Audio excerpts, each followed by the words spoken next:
பத்திரமா பத்திரம், பைத்தியாரம் பத்திரம், பத்திரமா பத்திரம், ஈழத்தமிழ் பேசுவான், பத்திரமா பத்திரம், பிக் பாக்கெட் நாயவன், திராவிடத்தையும் தந்தை பெரியாரையும் அண்ணல் அம்பேத்கரையும் கொச்சைப்படுத்துகின்ற ஒதுக்கப்படுகின்ற ஒரு சுயநல கிருமி அரசியலை இந்த சீமானுக்கு முன்பு சீமானின் தாத்தன் மாப்போசி என்று ஒருவன் இருந்தான். ரவீந்திரன் துரைசாமி என்ற பச்சை RSS ரஜினியை போய் செஞ்சிருக்காரு சீமான். வெற்றிடம் இருக்கு சொல்றீங்க ரஜினி அவர்களே, சுடுகாட்டுல கூட தான் வெற்றிடம் இருக்கு. மான தமிழ உனக்கு என்ன மராட்டிய வீட்டுல வேலை என்று நாம் கேட்கிறோமே, இதற்கு சீமானின் பதில் என்ன? தீவிரவாதிகள் உள்ளே புகுந்து விட்டார்கள், கலவரக்காரர்கள் புகுந்து விட்டார்கள் என்ற கருத்து சொன்ன ரஜினிகாந்த் கூட மானத்தமிழ சீமான் உனக்கு என்ன வேலைங்க? ஊர்ல சொல்லுவாங்க, பின்னாடி பண்ணி அடிச்ச நாய் மாதிரி சுத்திட்டு இருக்கான் என்று கிராமத்துல பழமொழி சொல்வது போல என்ன செய்யறதுன்னு தெரியாம அந்த பண்ணி அடிச்ச நாய் மாதிரி சீமான் கத்திட்டு உலகிட்டு சுத்திட்டு இருக்கான். பெட்ரோபாஸ் லைட்டை உருவாக்கி ஒரு சின்ன வெளிச்சத்துல ஒரு வாழ்க்கை நடத்திட்டு இருந்த சீமானுக்கு விஜய் வந்து அண்ணா இதுல எப்படி லைட் ரெண்டு மேண்டில் அமுத்தி விட்டு போயிட்டான். என்ன யாரா சங்கின்னு சொல்றது? செருப்பு வச்சு போடுவோம், செருப்பு தூக்கிக்கான சீமான். சங்கினா என்ன தெரியுமா? சக தோழனுங்க சங்கினா அப்படின்னு சொல்லி புதிய விளக்கத்தை கொடுத்திருக்கார். போலி தமிழ் தேசியவாதிகளின் இறுதி புகலிடம் என்பது நாக்பூர் RSS அலுவலகம் தான்.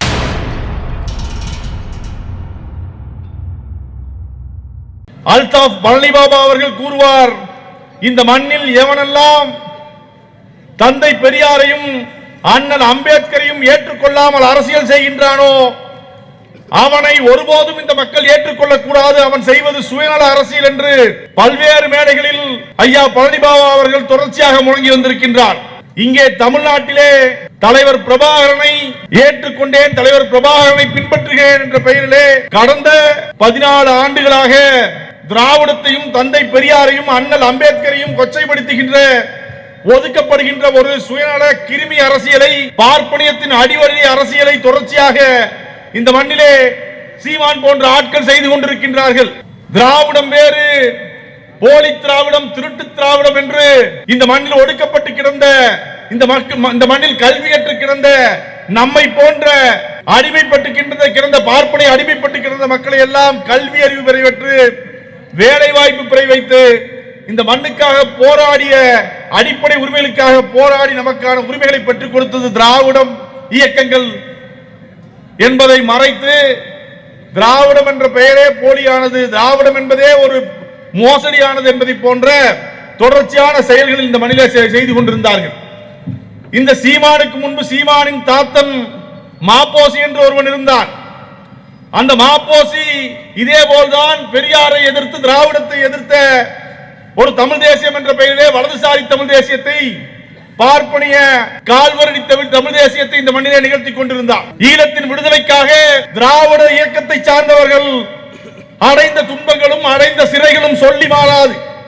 எடுத்துக்காட்டுகளை வேறெங்கும் தேட தேவையில்லை. இதோ இங்கே அமர்ந்திருக்கக்கூடிய தோழர் KM ஷெரீப் இருக்கின்றார், அண்ணன் தனியரசு அவர்கள் இருக்கின்றார்கள், தோழர் ரேடியோ வெங்கடேசன் தமிழ் தேசியம் என்ற பெயரிலே இன்று இனத்தை விட்டு பிழைப்பு நடத்திக் கொண்டிருக்கும் சீமான் போன்ற ஆட்களுக்கு சொல்கின்றேன், இதோ 10 வருடம் சிறையில் இருந்த ரேடியோ வெங்கடேசன் இருக்கின்றார் தமிழ் தேசியத்திற்காக. எங்கள் மேடையிலே குண்டர் சட்டம் வாங்கி இந்த இனத்தின் விடுதலைக்காக இருந்த குழந்தை அரசன் இருக்கின்றார். மக்களின் ஒடுக்கப்பட்ட மக்களின் ஒரு சுவர் இடித்து விழுந்து அங்கே மக்கள் செத்த பொழுது ஆதிக்க சாதி வர்க்கமும் அரசு அதிகாரமும் அவர்களை ஆதரவாக அந்த நிலச்சுவாண்டாருக்கு ஆதரவாக இருந்த போது அவர்களை எதிர்த்து சிறை சென்ற சிறையிலிருந்து வந்த தோழர் நாகை திருவள்ளுவன் இருக்கின்றார். இனப்படுகொலைக்கு எதிரான நினைவேந்தல் கூட்டத்திலே கைது செய்யப்பட்டு குண்டர் சட்டம் வாங்கிய தோழர் திருமுருகன் காந்தி இருக்கின்றார். நான் உட்பட நானும் இருக்கின்றேன்.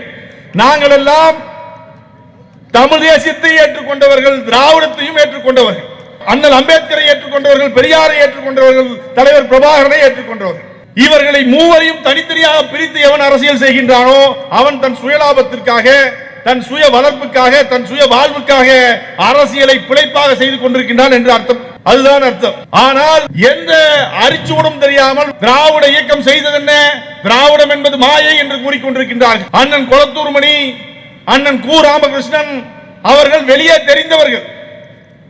ஆனால் ஆயிரக்கணக்கான திராவிட கழகத்தை சார்ந்த பெரியாரிய தொண்டர்கள், திராவிட கழகத்தில் இருந்தவர்கள், திமுகவில் இருந்தவர்கள், மதிமுகவில் இருந்தவர்கள் இந்த விடுதலை புலிகளின் வளர்ச்சிக்காக, விடுதலை புலிகளின் பாதுகாப்புக்காக தங்கள் உடைமைகளை, உழைப்பை, தங்கள் வாழ்க்கையை சிறையிலே கழித்தவர்கள் பல பேர் இருக்கின்றார்கள்.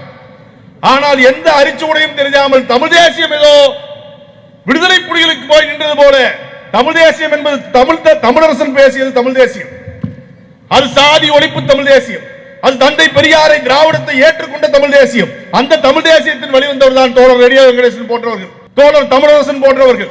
ஆனால் சீமானுடைய தாத்தன் தமிழ பெரியார் என்று சொல்கின்றாரே மாப்போசி, அந்த மாப்போசி விடுதலை புலிகளை அழிப்பதற்காக இந்திய ராணுவ படை அங்கே சென்று அங்க இருக்கக்கூடிய மக்களை படுகொலை செய்து அமைதிப்படை என்ற பெயரில் அங்கிருந்து வந்த பொழுது இங்க இருக்க திராவிட இயக்கங்கள் எல்லாம் எதிர்த்து அதற்காக அதை எதிர்த்து போராடி கொண்டிருக்கின்றது.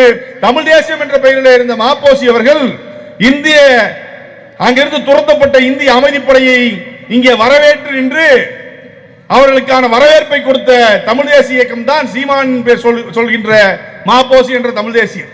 சீமான் போன்ற இறுதி கட்டத்திலே அண்ணன் கொளத்தூர்மணி வாழ்க்கையில் செய்த பெரிய தவறும் தலைவன் பிரபாகரன் வாழ்க்கையில் செய்த பெரிய தவறும் அதுதான். இங்கிருந்து அனுப்பிவிட்டது அண்ணன் கொளத்தூர்மணி வாழ்க்கையில் செய்த பெரிய தவறு, ஒரு போட்டோ எடுத்தது தலைவர் பிரபாகரன் செய்த பெரிய தவறு. இந்த மண்ணில அதிகாரத்தை பறித்து வைத்த பார்ப்பனன் இருந்து ஒரு 50-60 ஆண்டு காலமாகத்தான் நம்மை போன்ற தேவர் கவுண்டர் பறையர் பல்லர் அருந்ததியர் போன்ற பார்ப்பனர் இல்லாத சமூகத்தை சார்ந்த மற்ற சமூகம் எல்லாம் வேலை வாய்ப்பிலும் கல்வியிலும் நம்ம போய் பள்ளிகளில் கல்லூரிகளில் படிச்சுட்டு இருக்கோம்.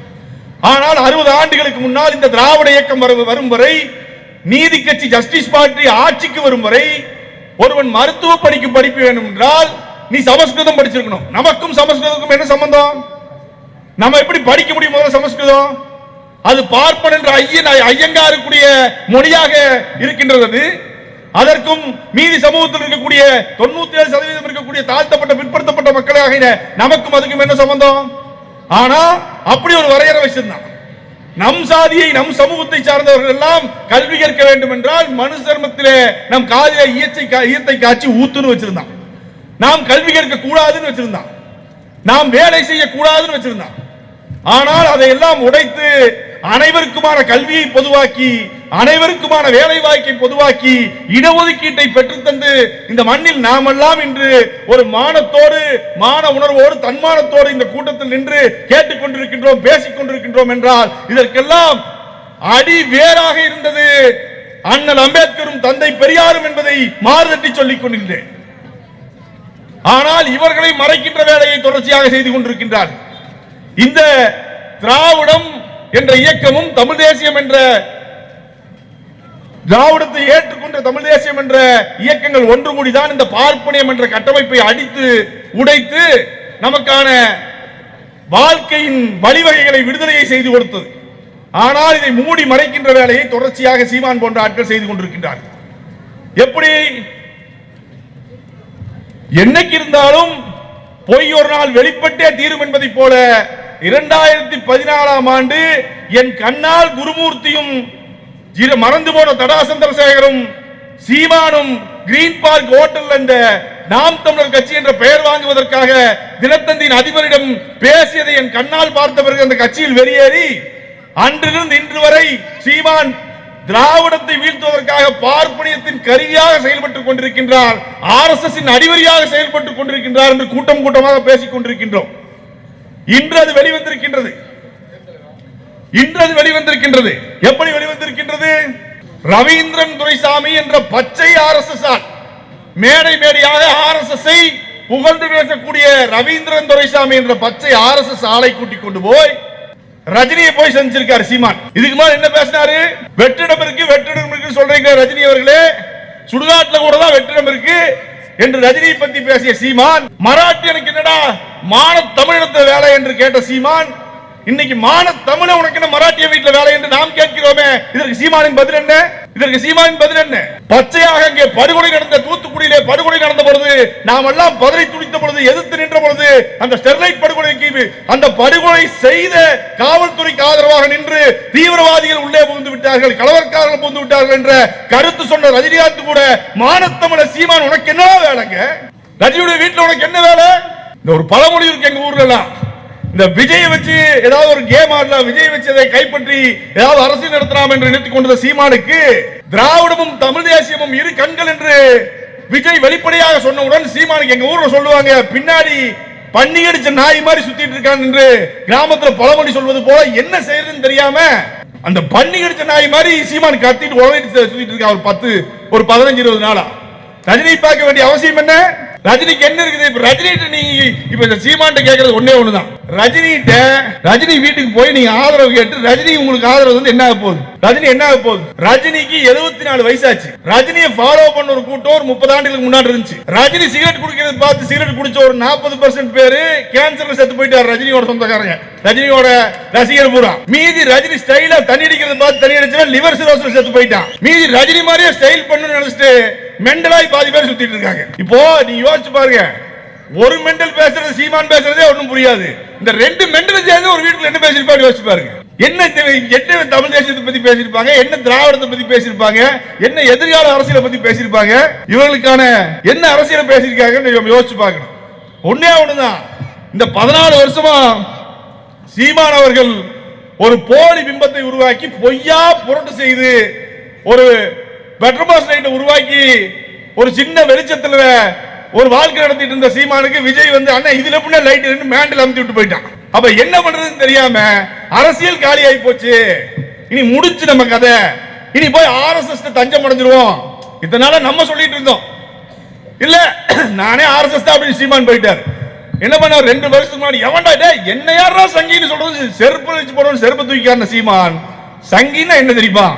சக தோழனுங்க சங்கீனா அப்படின்னு சொல்லி புதிய விளக்கத்தை கொடுத்திருக்கார். சங்கீனா சக தோழனா, அப்ப உற்ற தோழன்னா அதுக்கு என்ன அர்த்தம் சொல்லுவ நீங்க?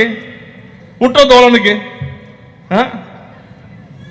சீமான் போன்ற ஈனப்பிறவிகளை பத்தி ஏன் தொடர்ச்சியா பேசுறோம்?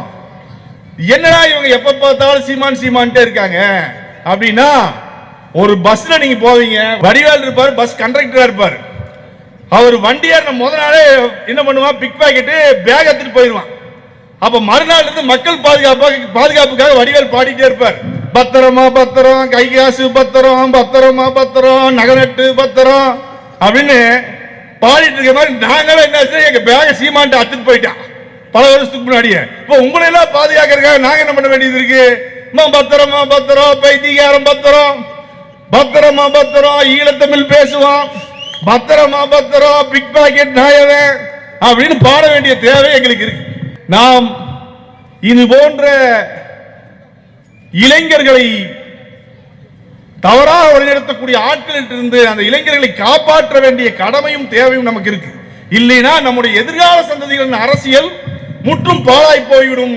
மீண்டும் அந்த பார்ப்பனியத்தின் காலிலே போய் நாம் மாட்டிக்கொள்ள வேண்டிய தேவை ஏற்பட்டுவிடும். அதன் காரணமாகத்தான் தொடர்ச்சியாக இவர்களின் முகத்தை நாம் அம்பலப்படுத்திக் கொண்டே இருக்க வேண்டிய தேவை இருக்கின்றது.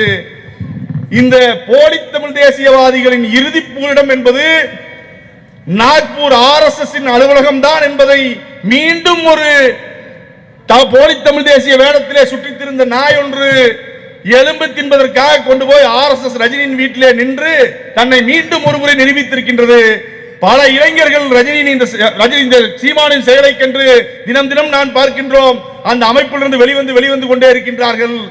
இந்த சீமான் என்ற நச்சு பாம்பு உருவாக்கிய இந்த பாம்பு கரையான் புற்றை உடைக்க வேண்டிய தேவை நமக்கு இருக்கின்றது. தொடர்ச்சியாக இவரை போன்ற சமூகத்திலே இருக்கக்கூடிய அழுக்குகளை, கிருமிகளை அம்பலப்படுத்திக் கொண்டே இருப்போம் என்று கூறிக்கொண்டு வாய்ப்பளித்ததற்கு நன்றி விடுகிறேன். நன்றி. என்ன கொள்கை? தொலைநோக்கு பார்வைன்னா இதுதான் பண்ண போறேன்னு சொன்னாதானே. என்னவோ பெண்களை இவர் தான் முதல்ல அறிமுகப்படுத்தின மாதிரி பேசுறாரு. பெரியாரை முன்னெடுத்து பேசுனதால இப்போ என்ன சொல்றது, பூச்சாண்டி வேற மாறு இடத்துல வரான்ற மாதிரி தான் இருக்கு நம்மளை பொறுத்த வரைக்கும். அது பட் பொறுத்திருந்து பார்க்கும்பொழுது தான் இவருடைய